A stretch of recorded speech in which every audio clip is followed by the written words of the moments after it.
नमस्कार दोस्तों, मैं डॉक्टर रियाज भदौरिया। हमारी यूट्यूब चैनल पर आप सभी का स्वागत है।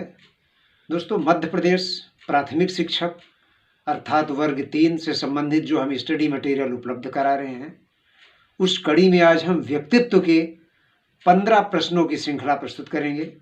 व्यक्तित्व भी थोड़ा लंबा चैप्टर है, इसमें 4-5 वीडियोज तक आएंगे तभी पूरा हो पाएगा। तो आप हमारे चैनल से जुड़े रहें। हमारे चैनल को सब्सक्राइब नहीं किए हैं तो हमारे चैनल को सब्सक्राइब कर लें। तो दोस्तों, हम आपसे वादा करते हैं कि अगर आप हमारे चैनल से जुड़े रहेंगे तो बहुत अच्छे प्रश्न आपके समक्ष प्रस्तुत होते रहेंगे और आपकी सफलता में निश्चित है कि ये अपना पूरा सहयोग करेंगे। हमारे प्रश्न जितने भी प्रश्न हैं प्रीवियस एग्जाम में पूछे गए हैं, चाहे CTET के हो, चाहे UP-TET के हो, और चाहे बहुत सारे प्रश्न ऐसे हैं जो UGC नेट और असिस्टेंट प्रोफेसर की परीक्षा में ही पूछे गए हैं। तो इस पॉइंट ऑफ व्यू से ये हमारे प्रश्न असिस्टेंट प्रोफेसर और UGC नेट के लिए भी बहुत उपयोगी होंगे और UP-TET, CTET और मध्य प्रदेश प्राथमिक शिक्षक के लिए तो बहुत ही महत्वपूर्ण है। तो आइए हम अपने इन प्रश्नों को आपके समक्ष प्रस्तुत करते हैं। तो आइए देखिए, हमारा ये पहला प्रश्न ये रहा। पर्सनालिटी शब्द किस भाषा का है? पर्सनालिटी शब्द किस भाषा का है? ध्यान दीजिएगा, ये अंग्रेजी भाषा का है।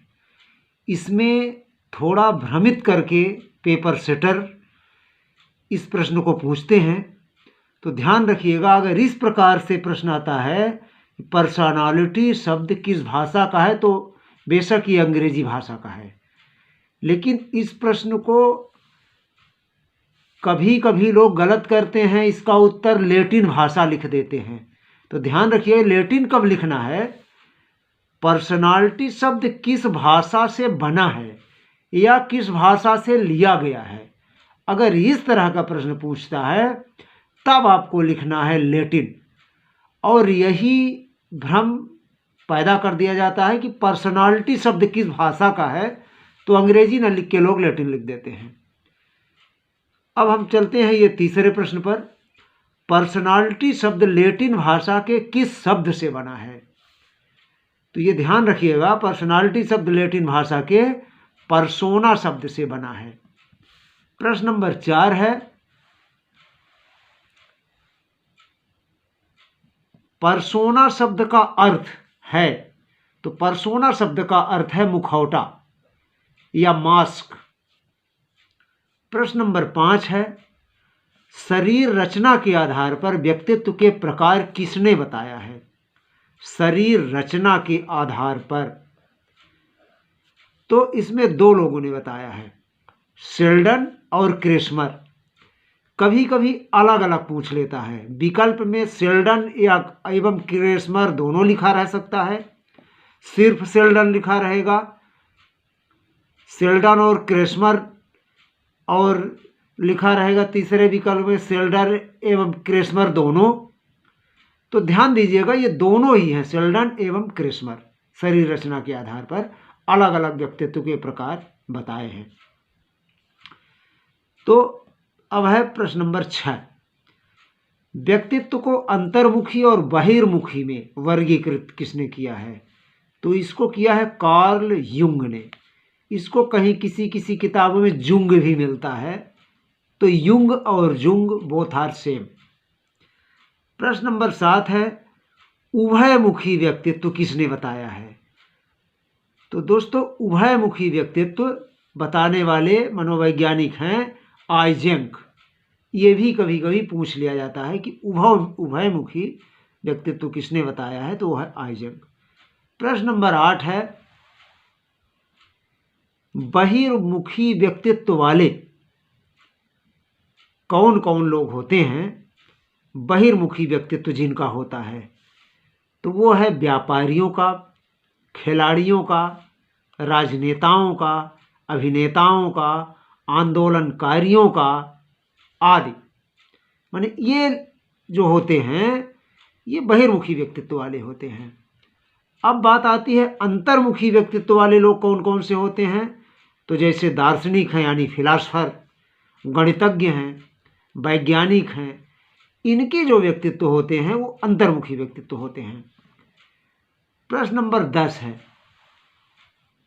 प्रश्न नंबर 10 है, विद्यालय में बालक के व्यक्तित्व पर सर्वाधिक प्रभाव किस पर पड़ता है? सर्वाधिक प्रभाव विद्यालय में बालक के व्यक्तित्व पर सर्वाधिक प्रभाव किसका पड़ता है? किसका पड़ता है? तो वो है, उत्तर है इसका क्रीड़ा समूह का। देखिए, क्रीड़ा समूह एक ऐसा शब्द है जिसमें अध्यापक भी बच्चों के साथ क्रीड़ा करते हैं, खेलते हैं, मित्र भी खेलते हैं, और पाठ्यक्रम को भी क्रीड़ा समूह में रखा गया है। इससे भी बच्चे खेलते हैं, क्योंकि पाठ्यक्रम से भी बच्चे खेलते हैं। पाठ्यक्रम का अंग ही है क्रीड़ा। तो इसलिए कभी कभी ये दे दिया जाता है क्रीड़ा समूह, तो आपको वो करना है क्रीड़ा समूह का, क्योंकि ये तीनों शामिल हैं उसमें। प्रश्न नंबर 11 है, स्याही धब्बा परीक्षण, इंग्लिश में कहते हैं इंक ब्लॉक टेस्ट, किसने दिया है या किसने बनाया है? तो वो है हरमन रोरसा। तो स्याही धब्बा परीक्षण हरमन रोरसा ने बनाया है। अब हम चलते हैं प्रश्न नंबर 12 पर। प्रश्न नंबर 12 है, रोरसा का स्याही धब्बा परीक्षण जो है, इसमें कुल कितने कार्ड होते हैं? ये कभी कभी पूछ लिया जाता है। तो इसमें ध्यान रखिएगा 10 कार्ड होते हैं। प्रश्न नंबर 13 है, हरमन रोरसा किस देश के मनोवैज्ञानिक थे? तो ये हैं स्विट्जरलैंड के। अगला प्रश्न है, प्रश्न नंबर